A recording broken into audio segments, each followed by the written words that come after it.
मर चुका है वो। जी हाँ, आपने बिल्कुल सही सुना।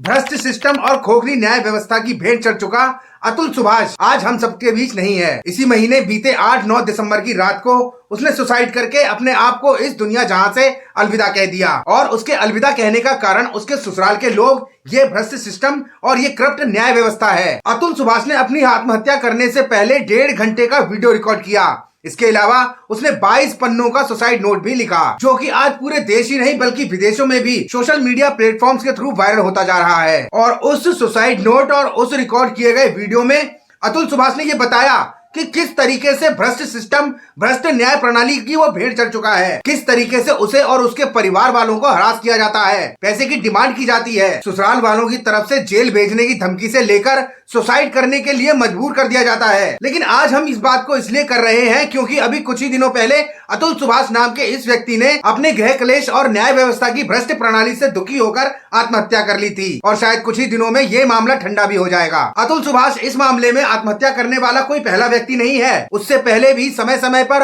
हजारों लोग अपने गृह क्लेश के कारण झूठे मुकदमों का शिकार हुए हैं और शिकार होने के बाद उस प्रताड़ना को ना झेल पाने के कारण उन्होंने आत्महत्या भी कर ली, जिनके मरने के बाद इस सोशल मीडिया प्लेटफॉर्म के द्वारा उनके लिए आवाज उठाई जाती है। लेकिन वो आवाज कानून को के निर्माताओं के कानों तक नहीं पहुंच पाती, क्योंकि अगर वहां तक ये आवाज पहुंचती तो जिस तरीके से कानून के निर्माताओं ने महिलाओं को प्रोटेक्शन देने के लिए भारतीय संविधान में इतने सारे कानून बना रखे हैं, तो कहीं ना कहीं एक कानून पुरुषों के लिए भी बना दिया गया होता। अरे कानूनी ना सही, कम से कम एक आयोग बना दिया गया होता, जहां पर इस तरीके से अतुल सुभाष जैसे लोग प्रताड़ित होने के बाद अपने लिए सहारा मांग सकें, उनसे मदद मांग सकें, कानूनी संरक्षण मांग सकें। हालांकि आज अतुल सुभाष के जाने के बाद सोशल मीडिया पर उसके जो वीडियो, उसके जो सुसाइड नोट वायरल हो रहे हैं, उसको देखकर, उसको सुनकर एक एक देश का नागरिक गुस्से में है। और उनका ये गुस्सा मात्र अतुल सुभाष के ससुराल वालों पे ही नहीं बल्कि हमारे देश की भ्रष्ट न्याय प्रणाली के ऊपर भी है। क्योंकि इस सुसाइड करने से पहले अतुल सुभाष ने जो वीडियो रिकॉर्ड करा, उस 1.5 घंटे के वीडियो में अतुल सुभाष ने अपनी एक एक हरासमेंट को डिटेल में शेयर किया है कि किस तरीके से उसके ससुराल वालों ने उसके ऊपर झूठे 1-2 नहीं बल्कि 9-9 मुकदमे दायर कर दिए। अब मुकदमे दायर होने के बाद जब उसने न्यायालय का सहारा लिया तो वहां पर भी फैमिली कोर्ट के प्रिंसिपल जज ने किस तरीके से उससे पैसों की डिमांड करी, यहाँ तक कि उस न्यायालय के रीडर यानी कि पेशकर्ता ने भी उससे पैसों की डिमांड करी। उसको उसके 2 साल के बच्चे की कस्टडी भी नहीं दी गई। शादी होने के बाद बिजनेस के नाम पर उससे लगभग 20 लाख रुपए ले लिए गए। इतना ही नहीं, अपने उस रिकॉर्ड वीडियो में अतुल सुभाष ने यह भी बताया कि उसकी पत्नी उससे किस तरीके से अननेचुरल सेक्स की डिमांड करती थी। किसी भी समारोह में, किसी भी मौके पर उसकी पत्नी उससे 6 साड़ियों के साथ साथ एक गोल्ड सेट की डिमांड करती थी, जिसे कि अतुल सुभाष के द्वारा काफी हद तक पूरा भी किया गया। लेकिन एक समय के बाद जब अतुल सुभाष ने उनकी इन डिमांड को मानने से मना कर दिया तो उसकी पत्नी अपने बच्चे को लेकर अपने पीहर चली गई और वहां जाकर उसने अतुल सुभाष के ऊपर दबाव बनाना शुरू कर दिया। दबाव किस चीज का?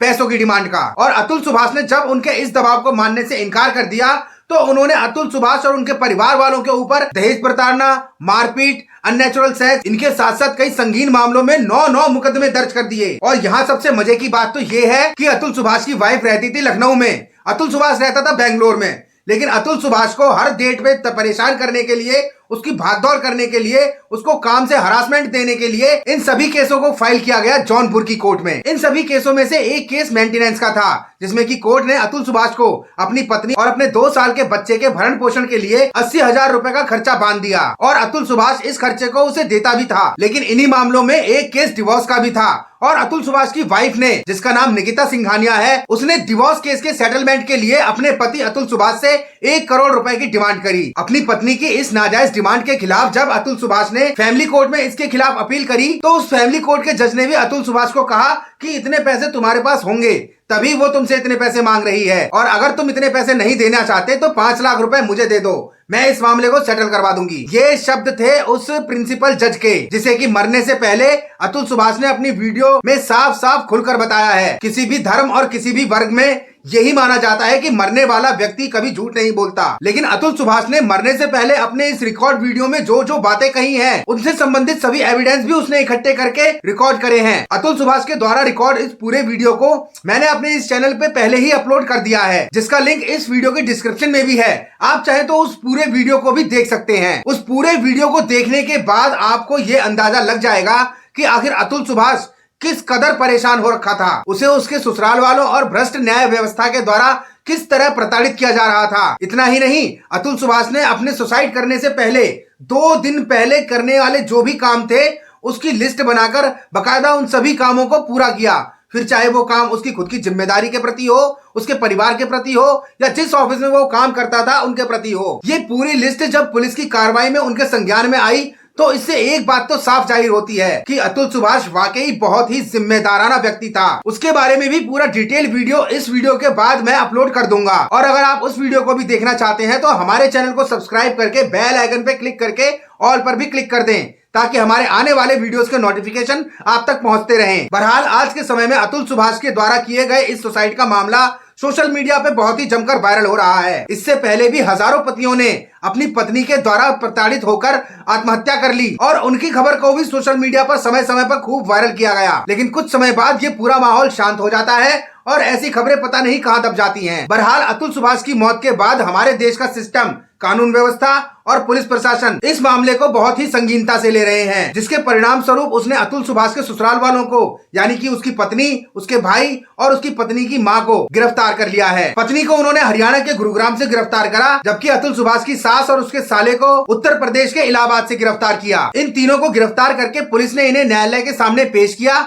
जहां से इन्हें 14 दिन के लिए न्यायिक हिरासत में भेज दिया गया है। लेकिन मैं आपसे पूछता हूं कि क्या ये इनफ होगा? मान लेते हैं कि अब कानून की आंखें खुलने के बाद अतुल सुभाष के ससुराल वालों को सजा दे भी दी जाती है, तो भी क्या ये मामला रुकने वाला है? एनसीआरबी के आंकड़ों के अनुसार देश में हर साल लगभग 8,500 पुरुष इसी प्रताड़ना से प्रताड़ित होकर आत्महत्या कर लेते हैं। तो मेरा ये सवाल कानून के उन निर्माताओं से है, जिन्हें क्या ये नहीं लगता कि पुरुषों के संरक्षण के लिए भी उनके पक्ष में कोई कानून होना चाहिए? आपकी इस बारे में क्या राय है? इसे कमेंट बॉक्स में जरूर मेंशन करिएगा। और मेरी आप सबसे हाथ जोड़कर अपील है कि इस वीडियो को अपने सर्कल में ज्यादा से ज्यादा शेयर करें, ताकि ये वीडियो कानून के निर्माताओं तक पहुंच सके, जिससे कि हमारे देश के पुरुषों के पक्ष में भी इस तरह की स्थिति पैदा होने पर एक कानून लागू किया जा सके और हमारे देश के पुरुष भी जरूरत पड़ने पर उस कानून का सहारा ले सकें। और इतना ही नहीं, हमारे देश में एक पुरुष आयोग की स्थापना भी होनी चाहिए, ताकि हमारे देश के निर्दोष पुरुषों को संरक्षण मिल सके। आज के इस वीडियो में मैं आपको वीडियो को लाइक करने के लिए और चैनल को सब्सक्राइब करने के लिए नहीं कहूंगा, लेकिन इतना जरूर कहूंगा कि आप इस वीडियो को ज्यादा से ज्यादा शेयर करके वहां तक पहुंचाएं जहां पर कानून का निर्माण करने वाले लोग बैठे हैं, ताकि इस वीडियो को देखकर वो भी इस मामले की ग्रेविटी को समझते हुए पुरुषों के संरक्षण के लिए एक कानून या पुरुष आयोग का गठन तो कर ही दें। आज की इस वीडियो में बस इतना ही। मिलते हैं इसी मामले से संबंधित अगली नई वीडियो में। तब तक आप सभी खुश रहें, सेफ रहें, स्वस्थ रहें। जय हिंद, वंदे मातरम।